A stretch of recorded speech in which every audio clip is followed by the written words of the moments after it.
Mais ce qui me marque, c'est que les anges qui étaient venus détruire Sodome et Gomorrhe sont rentrés. Vous vous souvenez que, moi, ce qui m'a marqué, c'est que les gens de Sodome ont voulu sodomiser même les anges. C'est-à-dire qu'ils voulaient sodomiser, comme ça dit, le mot Sodome, on comprend de plus en plus. Au point, même Lot, ils ont dit à Lot, nous te ferons pire. Quand Lot leur a dit que, oh, vraiment, j'ai 2 filles là-bas, vraiment, laissez ces hommes qui sont venus, ils ont dit que quoi? Ah, fais-nous sortir. Ils ont voulu attraper Lot, ils ont dit, on va te faire pire. Donc, non seulement toi, Lot, on va te sodomiser, mais on va te détruire.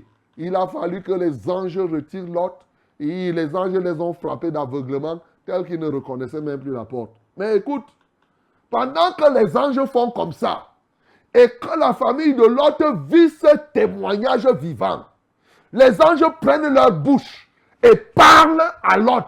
Dis à tes gens, nous sommes venus pour détruire Sodome. Nous sommes venus, allez, vous devez sortir vite, partir parce que bientôt on va détruire. La Bible dit que Lot et ses gens tardaient. Le matin, les anges, ils regardent Lot, ils sont en train. Il dit à Lot, mais je vous ai dit, sortez. Comme ils étaient en train de tarder, hop, les anges les portent et les mettent. Allez.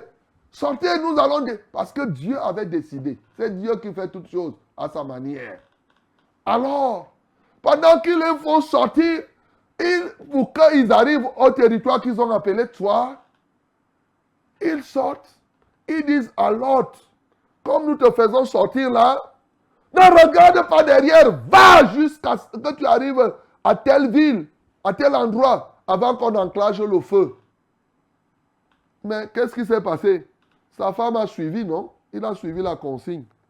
Mais ce qui s'est passé, c'est que la femme de Lot n'a pas obéi. Et ça, regardez ce que la Bible dit de Lot. Il dit, toi, sauve-toi. Parce qu'il avait déjà compris que les autres étaient en train de blaguer. Lot parlait. La Bible dit que ses gendres, sa femme, croyaient qu'il était en train de plaisanter.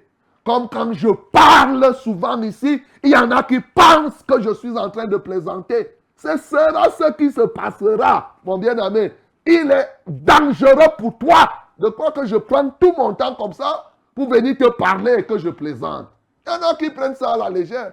Ils croyaient qu'ils étaient en train de plaisanter. Dès l'aube, le jour, les anges, oui, insistèrent auprès de Lot en disant, maintenant, lève-toi. Il parlait de Lot. Prends ta femme et tes enfants, tes 2 filles, et va d'ici. Et comme il tardait, les hommes le saisirent par la main, lui, sa femme et ses 2 filles, car l'Éternel voulait l'épargner. Ils l'amenèrent et le laissèrent tous hors de la ville. Après les avoir fait sortir, oui, un d'eux dit, sauve-toi pour ta vie. Regarde, il dit à qui à l'autre, sauve-toi, mon bien-aimé. Sauve-toi pour ta vie. Si ta femme ne veut pas se sauver, ne veut pas être sauvée, laisse qu'elle ne soit pas sauvée. Si quelqu'un reste là pour faire des plénichements, si ton mari ne veut pas être sauvé, ton gendre, sauve-toi, mon bien-aimé. Tu vas rester là, ok, mais tu vas brûler avec tout le monde. Tu vas être solidaire avec tes ancêtres, parce qu'ils sont partis en enfer, toi tu pars aussi en enfer. Non, il dit sauve-toi. La femme n'a pas voulu, non. Mais ça, on a dit, ne regarde pas derrière. Il dit, sauve-toi. Non. La femme, oui, pour ta vie. Ne regarde pas, je lis le verset 17. Hein. Il dit, de Genèse chapitre 19. C'est là où il dit clairement, sauve-toi. Il les a pris ensemble. Mais maintenant, il a senti que la femme ne voulait pas. Les autres ne voulaient pas. Il parle maintenant à l'autre que si les autres, sauve-toi. Et il continue à dire, ne regarde pas derrière toi et ne t'arrête pas dans toute la plaine. Sauve-toi vers la montagne de peur que tu ne périsses. C'est l'ordre que je te donne ce matin. Peut-être que tu es dans un foyer où ton mari t'empêche d'avancer. Sauve-toi! Il va devenir une statue de sel. Et toi, tu seras sauvé. Parce qu'au verset 26, c'est ce que la Bible me dit clairement. La femme de Lot regarda en arrière et elle devint une statue de sel. Voilà. Oh, vous les maris qui voulez empêcher aux femmes de pouvoir suivre Dieu, bientôt vous deviendrez des statues de sel, vous allez voir. Si vous ne vous repentez. Voilà la vérité.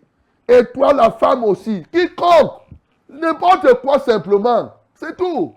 Bien-aimé, est-ce que Lot a refusé d'avancer parce que sa femme commençait à faire les niaiseries? Zéro faute. Il a avancé. Avance.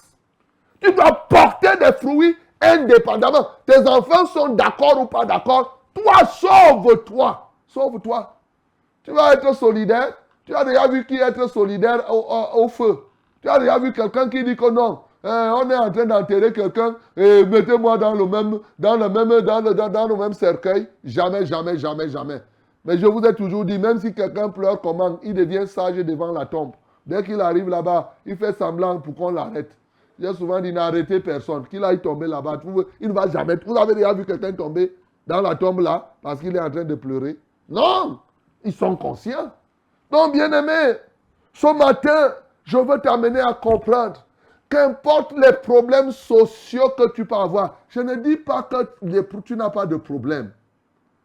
Je dis que c'est de la volonté de Dieu. Soumets-toi à ta volonté. La volonté de Dieu veut que maintenant tu sois célibataire. Ceux qui sont mariés aujourd'hui étaient les célibataires de demain, non? D'hier. Il est possible que tu te maries demain. Il est possible même que tu meurs sans jamais te marier. Mais il n'y a pas de problème. Mais toi, ce qui est plus important, tu dois porter des fruits et des fruits qui demeurent. Et je t'ai gardé un bon morceau. Pour toi qui m'écoutes, toi, c'est pour toi. Je dis toi là qui as l'écoute. Voici ce que la Bible dit dans Ésaïe 45 comme conclusion. Le verset 9. Malheur à qui conteste avec son Créateur. Tu as compris? Je relis encore. Ésaïe 45, le verset 9. Malheur à qui conteste avec son Créateur. Vase parmi des vases de la terre. L'argile, dit-elle à celui qui l'a façonné, que fais-tu? Et ton œuvre, il n'a point de main.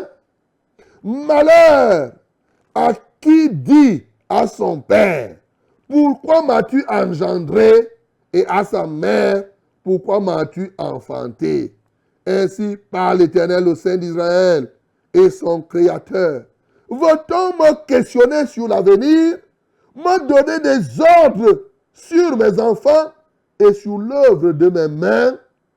C'est moi qui ai fait la terre et qui sur elle ai créé l'homme. C'est moi. Ce sont mes mains qui ont déployé les cieux. Et c'est moi qui ai disposé toute leur armée. Malheur à celui qui conteste. Il y a des gens qui ont accumulé les malheurs de Dieu comme ça là. Ils ont contesté, toi qui m'entends là.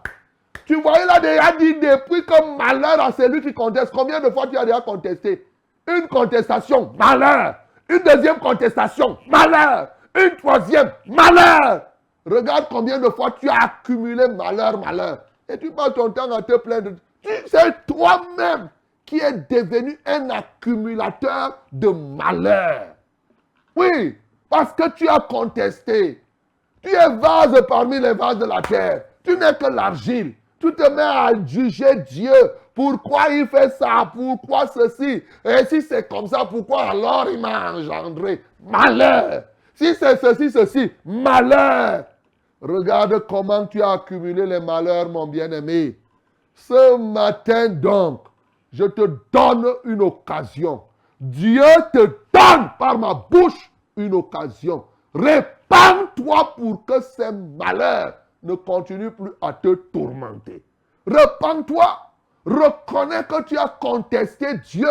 Tu as d'abord attribué ce qu'il a fait à Satan. Tu n'as même pas d'abord connu qui il est Dieu. Tu parles à tort et à travers. Et c'est comme ça que tu as accumulé les malheurs qui se sont transformés en ceci, en tes propres blocages, et tu accuses tel, tu fais ceci. Répentez-vous, mon bien-aimé. Et là maintenant, choisissez d'être dans le camp de Dieu. Et c'est tout. Accepte simplement la manière de faire de Dieu. Accepte ce matin la souveraineté de Dieu. Dieu, dans son grand amour, a fait que Jésus-Christ meure. Était-il une bonne chose? Regardez, il a fait que son fils meure.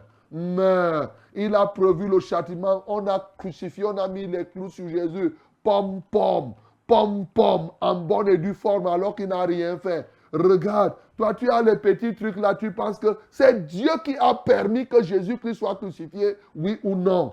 Bien-aimé, tes obstacles, les douleurs, les difficultés que tu as là ne sont jamais comme les douleurs de Christ à la croix. Mais justement, par la croix, il a porté les fruits qui demeurent, comme toi aussi, au travers justement de cette tribulation, tu dois porter des fruits qui demeurent. Que le nom du Seigneur Jésus-Christ soit glorifié.